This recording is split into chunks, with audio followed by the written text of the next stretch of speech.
हरे कृष्ण प्रभु जी प्रणाम। हरे कृष्ण माता जी दंडवत प्रणाम. సో సో త్వరలో ఇవాళ సాయంత్రం కానీ లేకపోతే ఆ, రేపు ఉదయం కానీ అందరినీ కలుస్తాను. నేను టెంపుల్లో, నేను ఇక్కడే ఉన్నాను, వరంగల్లోనే ఉన్నాను. సో ఇవాళ సాయంత్రం రాధికా మాతాజీ వాళ్ళ ఇంట్లో అంట కదా క్లాస్. అవును హరే కృష్ణ ప్రభుజీ ప్రణామాలు. హరే అవును ప్రభుజీ. ఆ, నయం నగర్ ప్రభుజీ. నయం నగర్. ఓకే, యా, తప్పకుండా మాతాజీ. ఓకే. ఓకే. సో ఇవాల్టి శ్లోకము నాకు దామేశ్వర్ ప్రభు చెప్పింది.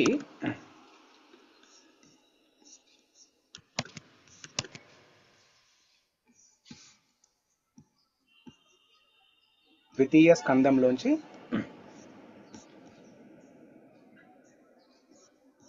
10వ అధ్యాయము 28వ శ్లోకం, అంతే కదా?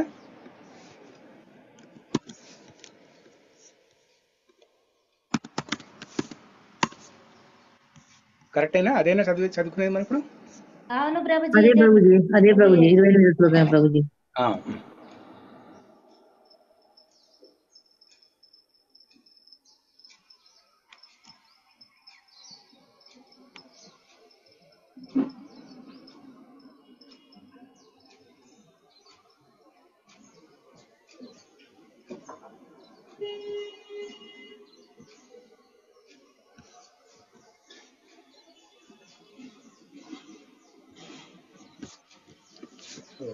స్క్రీన్ షేర్ చేస్తున్నాను నేను. Yeah, okay. హరే కృష్ణ. ఇది ఈరోజు శ్లోకం. మనం శ్రీ శుక ఉవాచ, రిపీట్ చేస్తారా?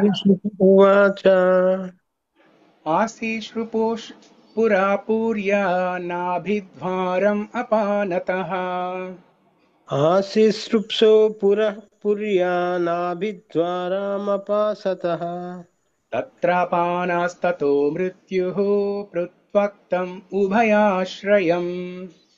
తత్రాపానస్తతో మృత్యు పృథక్త్వాముభయాశ్రయం. Okay. Hare Krishna. Thank you ప్రభు. ఎవరైనా రిసైట్ చేస్తారా? ప్రభుజీలు, మాతాజీలు ఎవరైనా రిసైట్ చేయండి. హరే కృష్ణ ప్రభుజీ ప్రణామాలు. హరే కృష్ణ. చదువుతున్నాను ప్రభుజీ. రిసైట్ చేయండి మాతాజీ. అసిసృక్షో పురః పూర్యానాభిద్వారమపానతః ఆశీర్షో పురా పూర్యా నాభిద్వారం అపానతః తత్రాపానస్తతో మృత్యుః పృథ్వక్వం ముభాయాశ్రయం. తత్రపానస్తతో మృత్యుః పృథక్త్వం ఉభయాశ్రయం. ఇంకెవరైనా చేస్తారా? హరే కృష్ణ ప్రభుజీ ప్రణామాలు ప్రభుజీ. హరే కృష్ణ. ఆశిస్పృష్టో పురఃపుర్యాం నాభిద్వారమపానతః ఆశీర్షో పురా పూర్యా నాభిద్వారం అపానతః తత్రాపానస్తతో మృత్యుః పృథక్త్వాముపయాశ్రయం. తత్రాపానస్తతో మృత్యుః పృథక్త్వం ఉభయాశ్రయం. థ్యాంక్ యూ ప్రభు. ఓకే. ఓకే. హరే కృష్ణ. హరే కృష్ణ ప్రభుజీ. హరే కృష్ణ. రిసైట్ చేస్తారా? చేస్తాను. అసిస్పృశోః పురం పూర్యానాభిద్వారమపాసతః ఆశీస్పృశో పురా పూర్యా నాభిద్వారం అపానతః తత్రపానాస్తతో మృత్యుం పృథ్వకం ఉభయాశయం. తత్రాపానస్తతో మృత్యుః పృథక్త్వం ఉభయాశ్రయం. హరే కృష్ణ ప్రభుజీ ప్రణామాలు. హరే కృష్ణ. ఆశీస్పృశో డిజైరింగ్ టు గో ఎవ్రీవేర్. ఇది నాకు తెలుగులో ఒక్క నిమిషం. తెలుగు చదవండి ప్రభుజీ. చదవండి. తెలుగు భాగవతం నా దగ్గర లేదు. అసిస్పృశోః సర్వతః చనుగూరుచు పురః వివిధ దేహములయందు పూర్యః ఒక దేహము నుండి నాభిద్వారము నాభి అపసానతః ఉత్పన్నమయ్యెను. తత్ర అటు పిమ్మట అపానః ప్రాణవాయువును ఆపుట.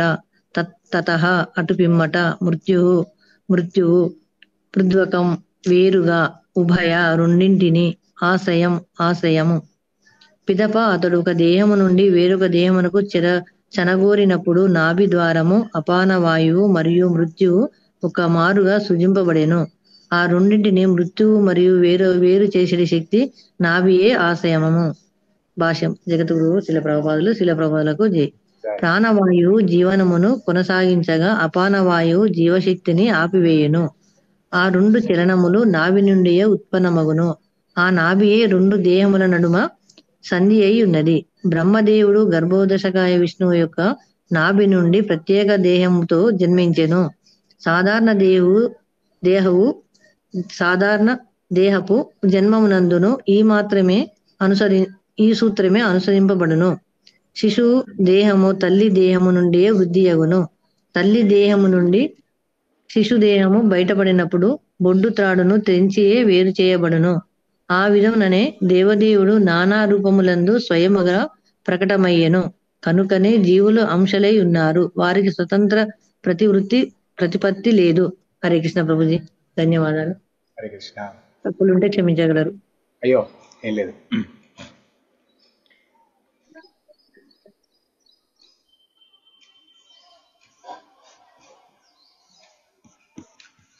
ఓకే, సో ఈ అధ్యాయంలో 10వ అధ్యాయము, ఈ ద్వితీయ స్కందంలో 10వ అధ్యాయము ద కాస్మిక్ మేనిఫెస్టేషన్, అంటే ఈ సృష్టి ఎలా తయారు చేయబడుతుంది అనే దాని గురించి శుక మహాముని చెప్తున్నారు మనకి. సో శుక మహాముని ఎలా స్టార్ట్ చేశారు ఈ అధ్యాయాన్ని? One of the important shlokas. ఏంటా శ్లోకం? భాగవతంలో అతి ముఖ్యమైన శ్లోకం. గుర్తుందా ఎవరికైనా? ఈ అధ్యాయం ఎలా స్టార్ట్ అయింది గుర్తుందా ఎవరికైనా?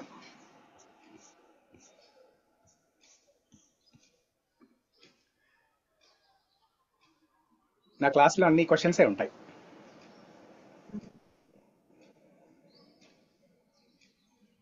హరే కృష్ణ.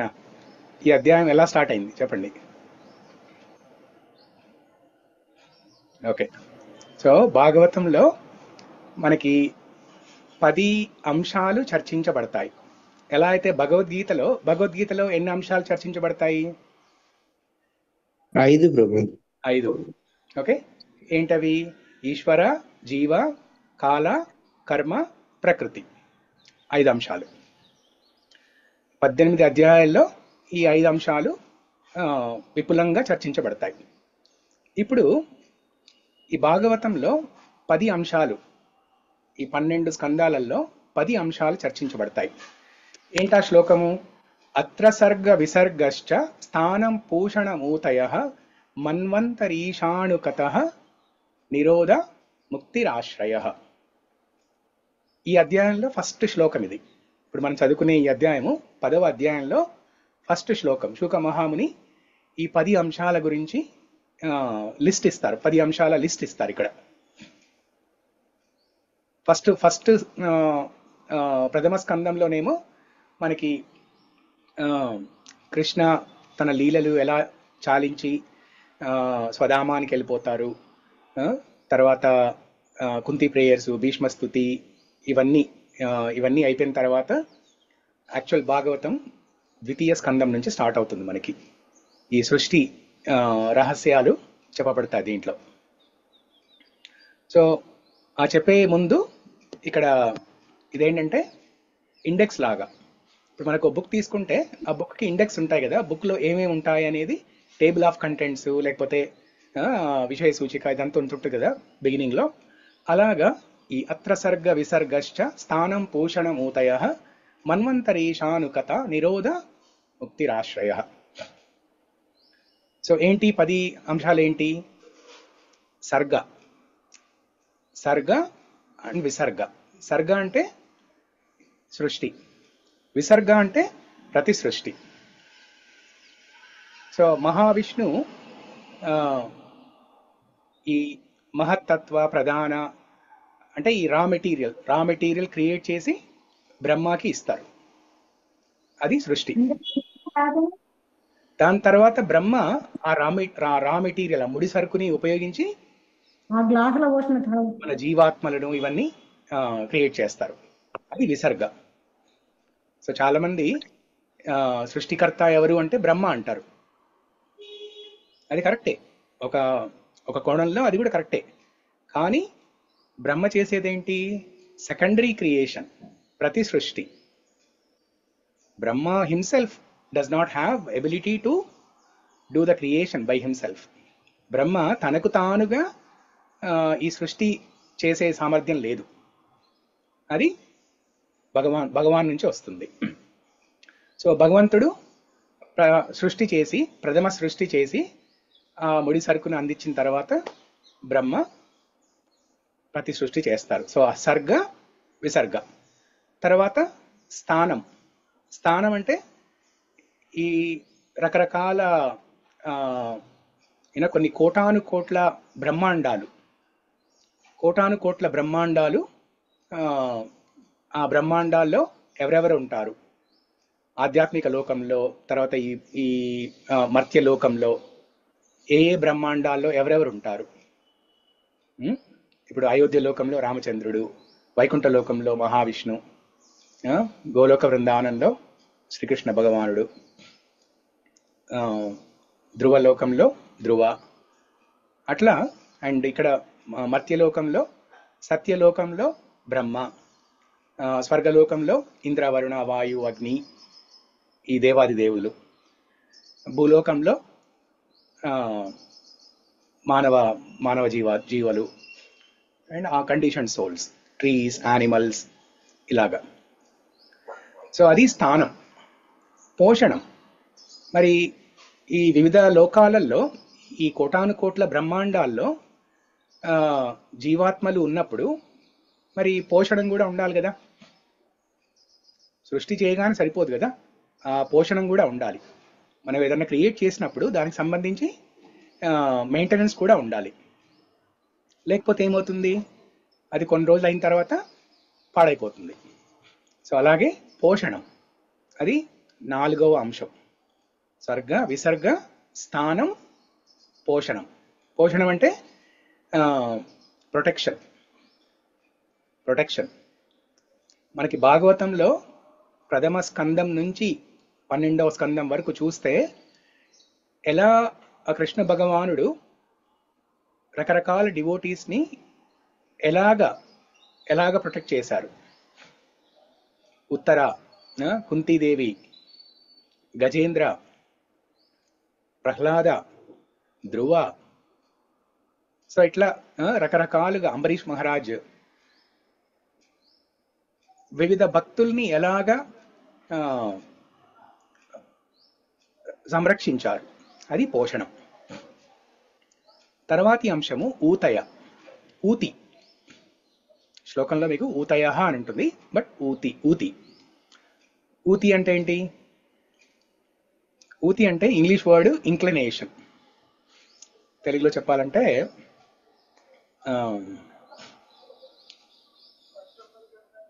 ఇంక్లినేషన్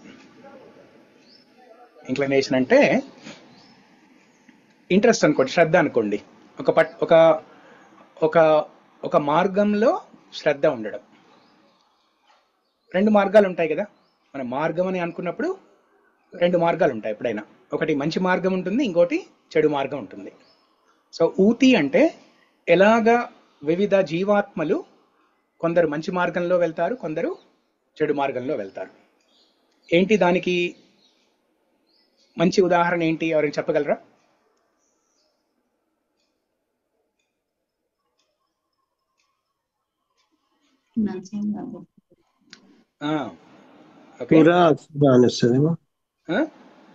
సుర అసుర. సో ఒక ఉదాహరణ చెప్పండి. ప్రహ్లాదుడు ప్రభుజీ మంచి మార్గంలో వెళ్తాడు, హిరణ్యకశిపుడు చెడు మార్గంలో వెళ్తాడు ప్రభుజీ. Very good. సో అది ఒక మంచి ఉదాహరణ. ఊతి, positive inclination and negative inclination. మంచి మార్గంలోకి మరియు చెడు మార్గంలోకి. సో అదొక మంచి ఎగ్జాంపుల్. సో నెక్స్ట్ తర్వాతి అంశము మన్వంతర. మన్వంతర అంటే ఈ ఒక్కొక్క మన్వంతరంలో ఒక్కొక్క మను అధిపతిగా ఉంటాడు. ఆ మన్వంతర పీరియడ్ అయిపోయిన తర్వాత ఇంకొక మను వస్తాడు. ఒక్కొక్క మన్వంతరంలో భగవంతుడు వివిధ రకాలుగా అవతరిస్తాడు. సో అట్లా ఇప్పుడు మనం ఏ మన్వంతరంలో ఉన్నాము? వైవస్వత మన్వంతరం ప్రభుజీ. వైవస్వత మన్వంతర. Very good. యా, అట్లా ఒక్కొక్క మన్వంతరాకి ఒక్కొక్క పేరుంది. ఒక్కొక్క మన్వంతరాకి ఒక్కొక్క మను అధిపతిగా ఉంటాడు. ఆ మన్వంతర కాలంలో భగవంతుడు వివిధ రకాలుగా అవతరిస్తాడు. అది మన్వంతర. నెక్స్ట్ అంశము ఈశానుకత. ఈశా అంటే భగవంతుడు, కథ భగవంతుని యొక్క కథ. The knowledge of supreme, knowledge of God, the science of God is ఈశానుకత. భాగవతం మొత్తం అదే కదా, అంతా కృష్ణలీలలు, విష్ణు నారాయణ ఎలాగా వివిధ రకాలుగా అవతరించారు, ఎలాగా రకరకాల లీలలు చేశారు. భాగవతం మొత్తం అంతే. ఇట్స్ ఆల్ అబౌట్ భగవాన్. ఈశానుకత. నిరోధ అంటే అడ్డంకులు, అబ్స్టకిల్స్. ఇప్పుడు మనం భక్తి మార్గంలో ఇప్పుడు ఇందాక ముందు ఊతి అని చెప్పుకున్నాం కదా. ఊతి అంటే రెండు రకాల ఊతి ఉంటుంది, మంచి మార్గము, చెడు మార్గము. ఇప్పుడు భక్తులు ఎవరైతే మంచి మార్గంలో ప్రయాణించాలనుకుంటున్నారో వాళ్ళకి ఆ భక్తి మార్గంలో ప్రయాణిస్తున్నప్పుడు తప్పకుండా అడ్డంకులు వస్తాయి. ఆ అడ్డంకుల్ని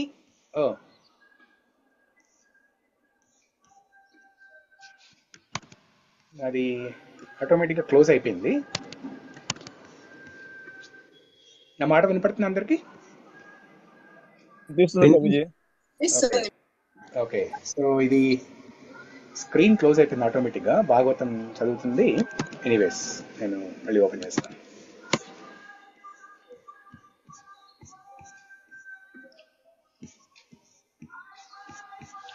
యా, నిరోధ. భక్తి మార్గంలో ప్రయాణిస్తున్నప్పుడు అడ్డంకులు ఏముంటాయి, వాటిని ఎలాగా దాటుకొని ముందుకు వెళ్ళాలి. ఓకే, నిరోధ. అండ్ ఫైనల్లీ ఆశ్రయ. ఆశ్రయ అంటే శరణాగతి. ద సమ్మం బోనం. ఆశ్రయ, షెల్టర్, శరణాగతి. ఇప్పుడు ఏ శాస్త్రం తీసుకున్నా కానీ, భగవద్గీత, భాగవతం, రామాయణం, మహాభారతం, ఏ శాస్త్రం తీసుకున్నా కానీ ఫైనల్గా కంక్లూడ్ చేసే టాపిక్ ఏంటంటే ఆశ్రయం. భగవద్గీతలో ఈ ఆశ్రయం అనే టాపిక్ ఎలా చెప్తారు భగవంతుడు? సర్వధర్మ పరిత్యజ్య మామేకం శరణం వ్రజ అహం త్వాం సర్వ పాపేభ్యో మోక్షయిష్యామి మా శుచః. సో అక్కడ కూడా ఆశ్రయం గురించి, శరణాగతి గురించి. ఎందుకంటే మనం ఏం చేసినా కూడా భక్తి మార్గంలో ఈ నవవిధ భక్తులు ఏ మార్గం, ఏ అంగం యూజ్ చేసి మనము భక్తి మార్గంలో ముందుకు వెళ్ళి చేసినా కూడా అల్టిమేట్ గోల్ ఏంటి మనకి? ఆశ్రయం. Taking the shelter of the lotus feet of the lord. ఆ పాద చరణార వింద సేవ చేసుకోవడమే మన జీవిత లక్ష్యం. ముకుందమాల స్తోత్రంలో కులశేఖర ఆళ్వార్ చాలా శ్లోకాల్లో ఇదే చెప్తారు. అవిస్మృతిస్తరణారవిందే భవే భవే మేస్తు భవత్ ప్రసాదాత్. అవిస్మృతిస్తరణారవిందే. ఓ ముకుంద, నాకు నీ పాద పద్మాలను స్మరించుకుని పాద పద్మాల సేవ చేసుకునే భాగ్యము ఎల్లవేళలా కల్పించు. Lifetime after lifetime. భవే భవే మేస్తు భవత్ ప్రసాదాత్. అది నీ ప్రసాదం వల్లే సాధ్యమవుతుంది. జన్మ జన్మలకి నీ చరణార వింద సేవ చేసుకునే భాగ్యం నాకు కల్పించు స్వామి అని కులశేఖర ఆళ్వార్ చాలా శ్లోకాలలో ముకుందమాల స్తోత్రంలో ఇదే విషయం చెప్తారు, ఆశ్రయం గురించి. ఓకే, సో ఇది అర్థమైందా? ఈ 10 అంశాలు అందరికీ అర్థమైందా? Yes Prabhuji. Okay, good. At least ఒకరైనా answer చెప్తే చాలు. ఓకే, ఇప్పుడు ఈ శ్లోకానికి వద్దాం మనం.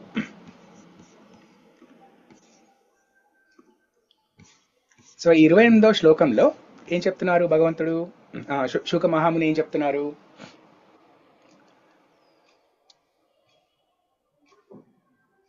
భగవంతుడు ఒక శరీరం నుంచి ఇంకో శరీరానికి వెళ్ళాలని కోరుకున్నారు. ఆ కోరిక ప్రకారం నాభి, దాని తర్వాత దానికి సంబంధించిన వాయువులు, ఎస్పెషల్లీ అపానవాయు, మృత్యు, ఇవన్నీ సృష్టించబడ్డాయి. సో దీనికన్నా ముందు మీరు చూస్తే మీకు ఎవరికన్నా గుర్తుంటే ఏ అంశాలు చెప్పబడ్డాయి ఈ అధ్యాయంలో? ఫస్ట్ మహావిష్ణు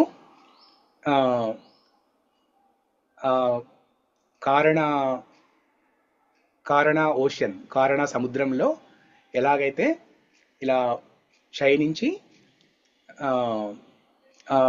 ఉచ్ఛ్వాస నిశ్వాసలోంచి ఎలా అయితే సృష్టి అండ్ లయ, సృష్టి అంటే క్రియేషన్, లయ అంటే డిస్ట్రక్షన్ ఆర్ అనహిలేషన్. సో ఎలా అయితే సృష్టి లయ చేయబడతాయో చెప్తారు. తర్వాత భగవంతుడు ఏం చేస్తాడు? ఫస్ట్ ఈ వివిధ అంశాలకు సంబంధించి అధిపతులను సృష్టిస్తాడు. ఫస్ట్ సెన్సెస్ క్రియేట్ చేయబడతాయి. ఆ సెన్సెస్కి అధిపతి ఎవరు? తర్వాత డిఫరెంట్ లిమ్స్, వివిధ అంగాలు క్రియేట్ చేయబడతాయి. ఆ అంగాలకి వివిధ అధిపతులు. హరే కృష్ణ. కృష్ణ ప్రియ దేవిదాసి మ్యూట్లోకి వెళ్ళండి.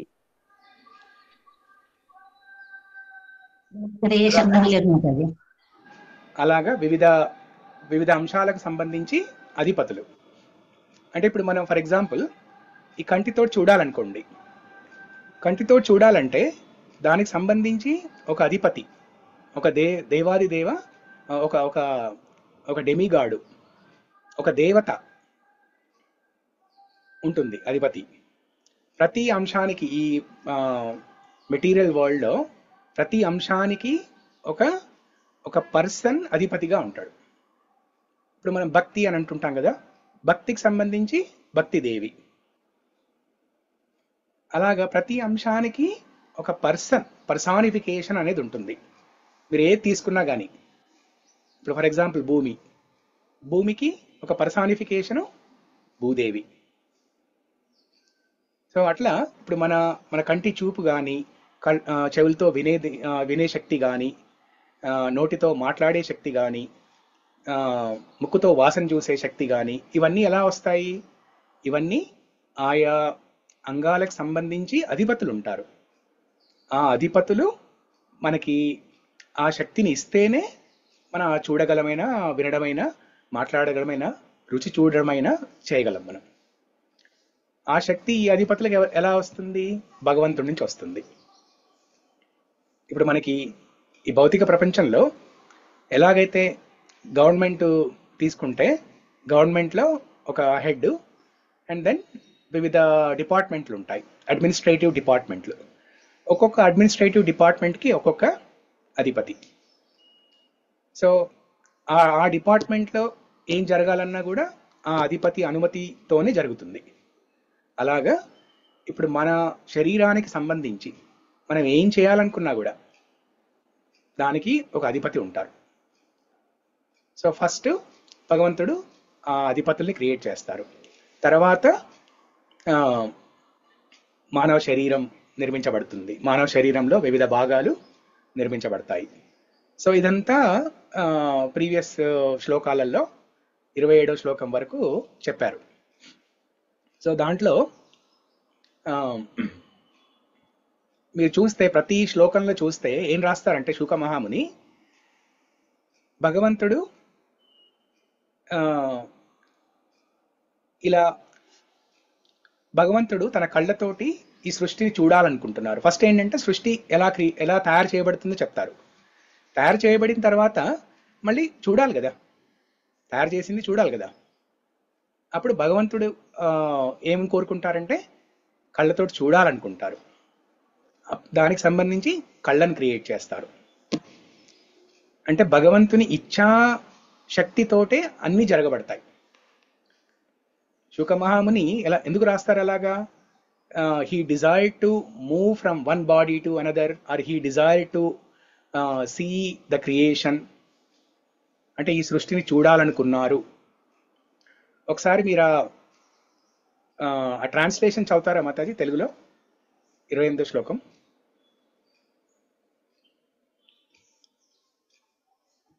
పిదప అతడు ఒక దేహము నుండి వేరొక దేహమునకు చనగోరినప్పుడు నాభి ద్వారము, ఆపాన వాయువు మరియు మృత్యువు ఒక్కమారుగా సృజింపబడెను. ఆ రెండింటిని మృత్యువు మరియు వేరు చేసే శక్తి నాభియే ఆశ్రయము. హరే కృష్ణ. యా, సో అక్కడ మీరు అబ్జర్వ్ చేస్తే ఫస్ట్ లైన్లోనే అతను ఒక శరీరం నుంచి ఇంకో శరీరంకి మారాలని అనుకున్నారు. ఎవరు? భగవంతుడు. ఎందుకు మారుతాడు? భగవంతుడికి మారాల్సిన అవసరం లేదు, కానీ మన గురించి చేస్తున్నారు. ఇప్పుడు మనము మృత్యు సమయంలో ఈ ఆత్మ ఒక శరీరం నుంచి ఇంకో శరీరానికి మారుతుంది. The soul transmigrates from one body to another at the time of death.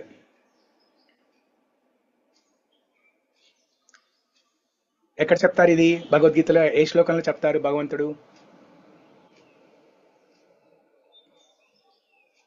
ఎవరు చెప్పగలరా?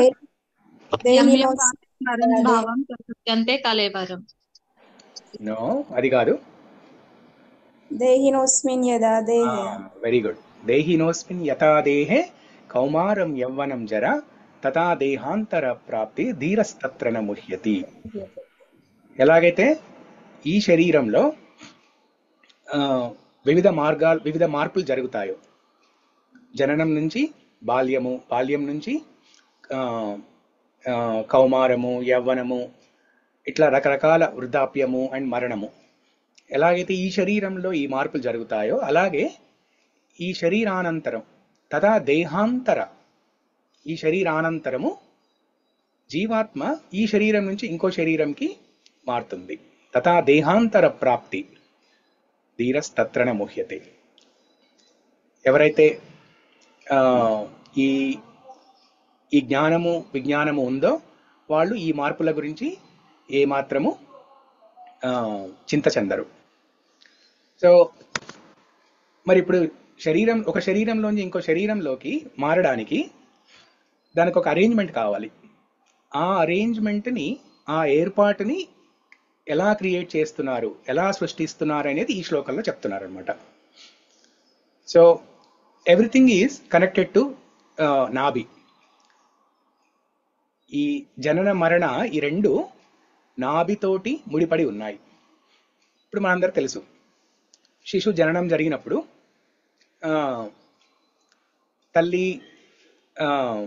తల్లికి శిశువుకి కనెక్షన్ ఏంటి? అక్కడ ఉంబిలికల్ కార్డ్. దాన్ని తెలుగులో ఏమంటారు మరి? బొడ్డుతాడు. ఎస్. సో అదే కనెక్షన్. సో ఫస్ట్ చేసేది ఏంటి? అక్కడ పుట్టిన తర్వాత ఉంబిలికల్ కార్డ్, బొడ్డుతాడుని కట్ చేస్తారు. సో అప్పుడు శిశువు తనంతట తాను ఊపిరి పీల్చుకోవడం, తనంతట తాను మాట్లాడడము, తినడము, అప్పుడు మెల్లిమెల్లిగా స్టార్ట్ అవుతాయి అన్నీ. అలాగే ఎలాగైతే పుట్టుకకి నాభి అనేది ఎంత ముఖ్యమో, మరణ సమయంలో కూడా నాభి అండ్ దెన్ నాభి చుట్టూ ఉన్న రకరకాల వాయువులు. సో ఇక్కడ ఏం చెప్తారు? The navel is the shelter for both, namely death and separating force. So ప్రాణవాయు, అపానవాయు రెండు ఉంటాయి మనకి. ప్రాణ, అపాన, రకరకాల వాయువులు ఉంటాయి. ఈ రెండే కాదు, ఇంకా చాలా ఉంటాయి. అవన్నీ భగవద్గీతలో 4వ అధ్యాయము, 5వ అధ్యాయంలో, 6వ అధ్యాయంలో కూడా చర్చించబడతాయి. సో ప్రాణవాయు ప్రాణవాయువుతోటే మన ఈ శరీరంలో ప్రాణం నిలబడుతుంది. అండ్ మనం ఏ పని చేయాలన్నా కూడా ఆ ప్రాణవాయువుతోటే సాధ్యమవుతుంది. ప్రాణవాయు అంటే ఊర్ధ్వముఖంగా పయనించే వాయువు. అపాన వాయువు అంటే అధోముఖంగా పయనించే వాయువు. కింది మార్గంలోకి పయనించే వాయువు అపాన వాయువు. సో మరణ సమయంలో ఈ ఆత్మ ఒక శరీరం నుంచి ఇంకో శరీరంలోకి వెళ్ళడానికి ఈ అపాన వాయు సహాయంతో మనిషికి ఉన్న నవరంధ్రాల్లోంచి ఏదో ఒక రంధ్రంలోంచి వెళ్ళిపోతుంది.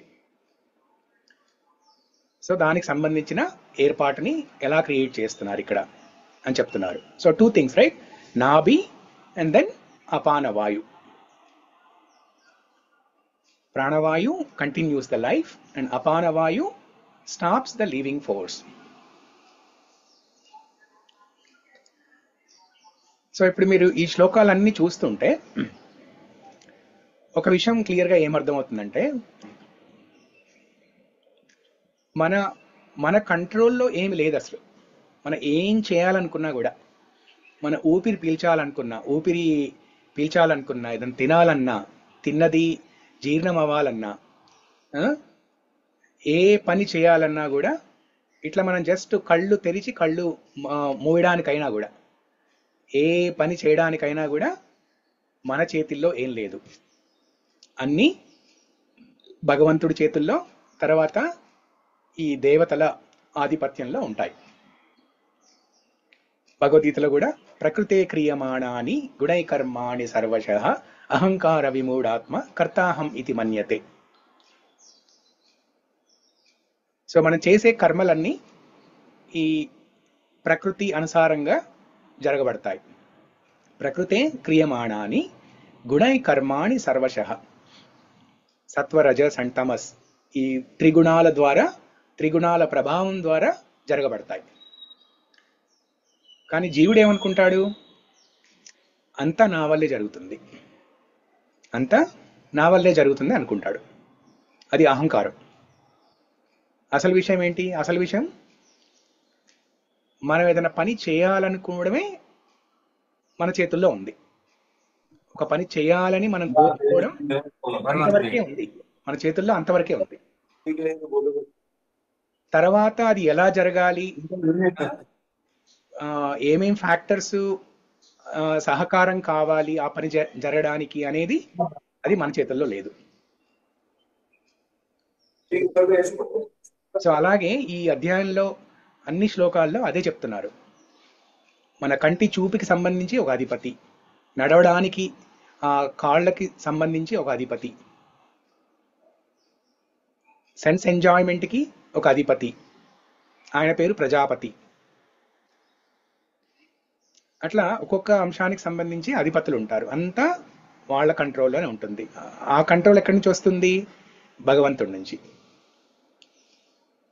భగవాన్ డెఫినేషన్ ఏంటి? విష్ణు పురాణంలో భగవంతుడి డెఫినేషన్ ఎలా ఇస్తారు పరాశరముని? ఐశ్వర్యశ్చ సమగ్రశ్చ వీర్యశ్చ యశయ శ్రియ జ్ఞాన వైరాగ్యయోశ్చైవ సన్నాంభాగం ఇతింగణ. The supreme creator, supreme proprietor, supreme maintainer, supreme controller and supreme enjoyer.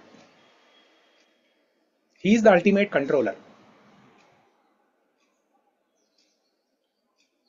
ఇవన్నీ కంట్రోల్ చేసేది భగవంతుడే. విష్ణు సహస్రనామంలో కూడా ఈ అంశం చెప్పబడుతుంది. ఉన్నారా ఎవరైనా విష్ణు సహస్రనామ చదివే వాళ్ళు ఎవరు ఉన్నారా? ప్రభుజీ దర్శనం స్టార్ట్ అవుతుంది. దర్శనం స్టార్ట్ అవుతుంది ప్రభు. దర్శనం తర్వాత మళ్ళీ చెప్పండి ప్రభు. దర్శనం స్టార్ట్ అవుతుందా? ఓకే. ఎంతసేపు పడుతుంది? 5 నిమిషాలు ప్రభు. 5 నిమిషాలు. ఓకే, సరే అయితే. యా,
దర్శనం అయిపోయింది ప్రభుజీ, చెప్పొచ్చు ప్రభుజీ ఇప్పుడు.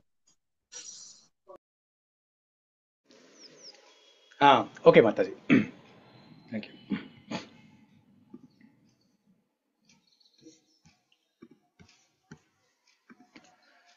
సో మనం ఏం చెప్పుకుంటున్నాము, మన చేతుల్లో ఏమీ లేదు, ఆ విషయమే చెప్తారు ఈ శ్లోకాల్లో. ఈ అధ్యాయంలో ప్రతి శ్లోకంలో ఆ ఇంటర్నల్ మీనింగ్ శుక మహాముని చెప్పాలనుకుంది ఏంటంటే, మన కంట్రోల్లో ఏదీ లేదు. గాలి పీల్చడమైనా, తినడమైనా, జీర్ణం చేసుకోవడమైనా ఏది మన చేతుల్లో లేదు, అన్నీ భగవంతుని చేతుల్లో ఉన్నాయి. విష్ణు సహస్రనామంలో ఒక విషయంలో, ఒక శ్లోకంలో చెప్తారు ఇది. ఎక్కడ, ఎవరికైనా తెలుసా? విష్ణు సహస్రనామం పారాయణ చేస్తారా ఎవరైనా? ముందు చేసేవాళ్ళం ప్రభుజీ, ఇప్పుడు ఆపేసినాం. చేయాలి, ప్రతిరోజు చేయాలి. చైతన్య మహాప్రభు ఈ విష్ణు సహస్రనామాన్ని బృహత్ సహస్రనామ అని కీర్తిస్తారు. మన ఆచార్య, గౌడీయ ఆచార్య బలదేవ విద్యాభూషణ్ దాని మీద భాష్యం రాశారు. చైతన్య మహాప్రభు ఆయన కూడా చదివేవారు విష్ణు సహస్రనామ. చాలా మంది ఆచార్యులు చదివేవాళ్ళది. సో ఏ శ్లోకంలో చెప్తారంటే, ధ్యౌస చంద్రార్క నక్షత్ర కం దిశో భూర్మహోదది వాసుదేవస్య వీర్యేణ విద్రుతాని మహాత్మనః ససురాసుర గంధర్వం సయక్షోరగరాక్షసం జగత్వశే వర్తతేదం కృష్ణస్య సచరాచరం ఇంద్రియాణి మనోబుద్ధి సత్వం తేజో బలం ధృతి. సో ఈ శ్లోకంలో ఏంటంటే, విష్ణు సహస్రనామంలో ఎలాగైతే సుర, అసుర, యక్ష, గంధర్వ, కిన్నెర, బ్రహ్మ, శివ, ఇంద్ర, వరుణ, వాయు, ఈ చర అచర ఇంద్రియ, మనస్సు, అన్ని ప్రతి ఒక్కటి భగవంతుడి చేతిలోనే ఉంటాయి. జగత్వశే వర్తతేదం. వశ అంటే ఏంటి? వశ అనే పదానికి ఏంటి అర్థం ఏంటి?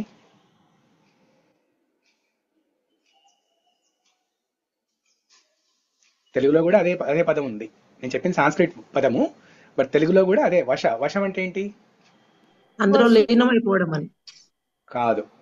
వశం చేసుకోవడం ప్రభుజీ, వశీకరణ అంటారు ఆ, కదా. అంటే ఏంటి? ఇంగ్లీష్లో చెప్పండి, లేకపోతే తెలుగులో అయినా. కంట్రోల్. కంట్రోల్ ప్రభుజీ. వశీకరణ చేసుకోవడం అంటారు కదా, అంటే కంట్రోల్ అనమాట, కంట్రోల్లో పెట్టుకోవడం. సో అలాగా జగత్ వశే వర్తతేదం కృష్ణస్య సచరాచరం. ఎవరి ఆధీనంలో ఉన్నాయి? కృష్ణస్య వశః, భగవాన్ కృష్ణుడి ఆధీనంలో ఉన్నాయి ఇవన్నీ. సో అదే విషయం చెప్తున్నారు ఈ అధ్యాయంలో మొత్తం అన్నిట్లో. ఈ డీటెయిల్స్ అన్ని చెప్పడం వల్ల మనకి ఏం అర్థం అవ్వాలంటే, మన చేతుల్లో ఏమి లేదు, అన్ని భగవంతుని చేతుల్లోనే ఉన్నాయి. ఇప్పుడు గజేంద్ర స్థుతిలో కూడా, గజేంద్ర స్థుతి ఎవరన్నా పారాయణం చేశారా? సరే, విష్ణు సహస్రనామం ఇంతకుముందు చేసేవాళ్ళు ఇప్పుడు చేయట్లేదు అన్నారు. దానికి ఒక రీజన్ ని అర్థం చేసుకోగలను. బట్ గజేంద్ర స్థుతి ఎవరన్నా చేస్తున్నారా పారాయణం?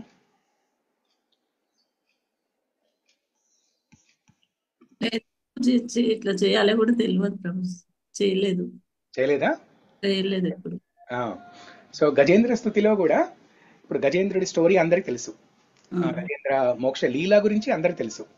బట్ ఆ ప్రేయర్స్ ఇప్పుడు అష్టమ స్కందంలో, భాగవతంలో అష్టమ స్కందంలో 3వ అధ్యాయంలో గజేంద్ర స్థుతి ఉంటుంది. ఎప్పుడైతే గజేంద్ర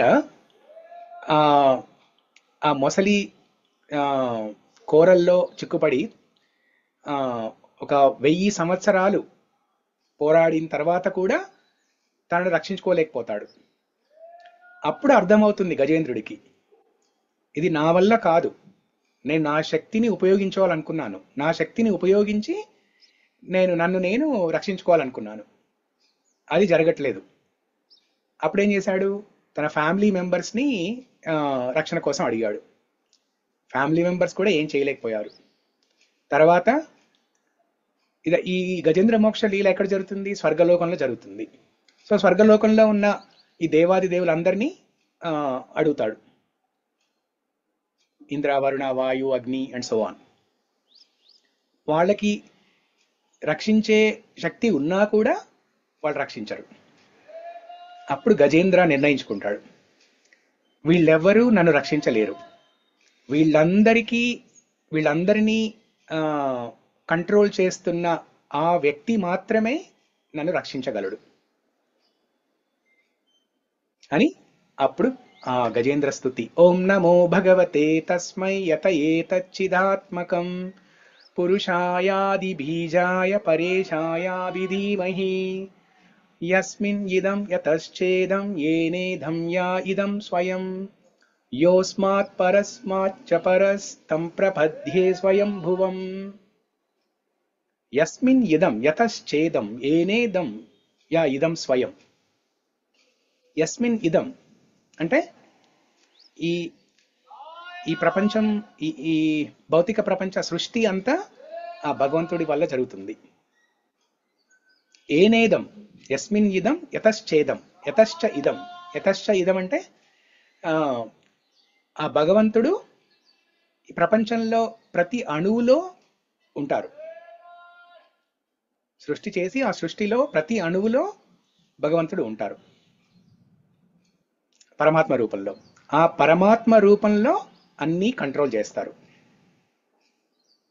యస్మిన్ ఇదం యతశ్చేదం ఏనేదం యా ఇదం స్వయం. సో అలాగా ఆ శ్లోకాలన్నిట్లో కూడా గజేంద్ర ఇదే పాయింట్ అనమాట.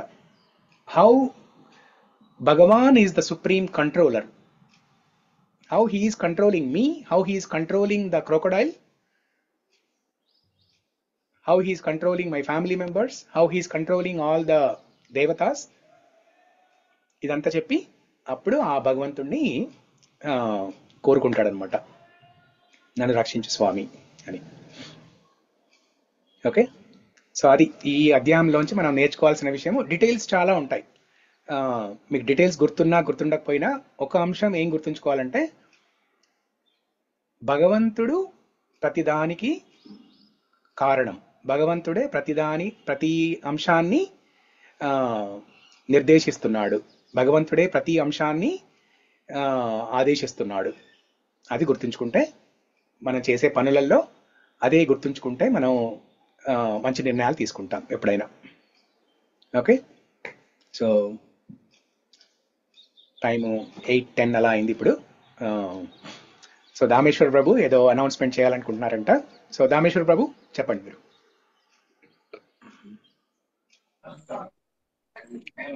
హరే కృష్ణ, అందరికి ప్రణామాలు, భక్తులందరికీ. ప్రణామాలు ప్రభుజీ. హరే కృష్ణ. ప్రణామాలు ప్రభుజీ. ప్రణామాలు ప్రభుజీ. హరే కృష్ణ. ప్రణామాలు ప్రభుజీ. హరే కృష్ణ ప్రభుజీ. ప్రణామాలు ప్రభుజీ. ప్రభుజీ అండ్ మాతాజీ అందరికి ప్రణామాలు. సో ఈ రోజు మనకి చక్కగా ప్రభుజీ క్లాస్ ఇచ్చారు ఈ యొక్క విష్ణు సహస్రనామం గురించి, అంతేకాకుండా గజేంద్రుల మోక్షం గురించి, అంతేకాకుండా ప్రతిదీ కూడా భగవంతుని యొక్క కంట్రోల్లో ఉంటుంది. అండ్ గజేంద్రుడు కూడా ఏ విధంగా శరణగతి, అంతిమంగా ఏ విధంగా శరణగతి తీసుకున్న విషయం చాలా చక్కగా చెప్పారు మనకి. సో ప్రభుజీకి కృతజ్ఞతగా మనం అందరం ఒక్కసారి హరే కృష్ణ మహామంత్రం చెప్దాం. Hare Krishna Hare Krishna Hare Krishna Krishna Krishna Hare Hare Rama Rama Rama Hare Hare. Thank you so much Prabhuji. So అంతేకాకుండా ఈ రోజు ఈవినింగ్ మనకి హౌస్ ప్రోగ్రామ్ ఉంది రాధికా మాతాజీ లైక్ షాప్ దగ్గర. సో మాతాజీ లొకేషన్ పెడతారు. సో అందరు కూడా ఇన్వైటెడ్ ఈ ప్రోగ్రామ్ కి. అండ్ ఈ ప్రోగ్రామ్ కి మనకి స్పెషల్ గెస్ట్ వచ్చేసి ఇద్దరు ఉన్నారు. So his grace Srinivas Charan Prabhuji, అంతేకాకుండా his grace Achyuta Kumar Prabhuji. So వాళ్ళిద్దరు కూడా ఈ రోజు ప్రోగ్రామ్ కి స్పెషల్ గెస్ట్ కాబట్టి డివోటీస్ అందరు కూడా మాతాజీ నుంచి పర్సనల్ ఇన్విటేషన్ ఇది.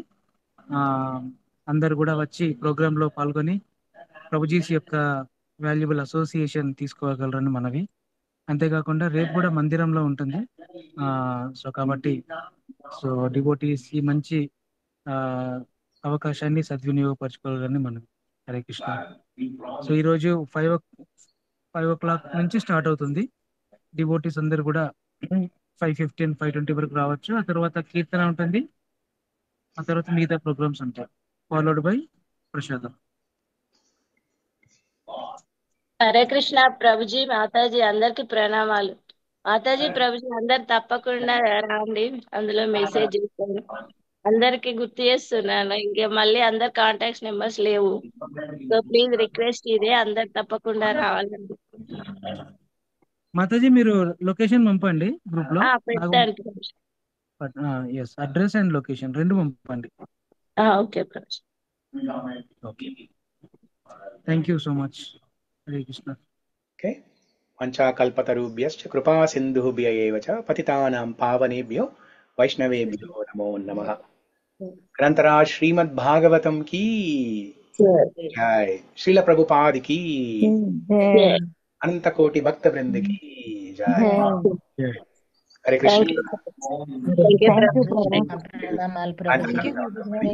ప్రణామాలు ప్రభు. హరే కృష్ణ. దండవత్ ప్రణామాలు ప్రభుజీ. హరే కృష్ణ. హరే కృష్ణ.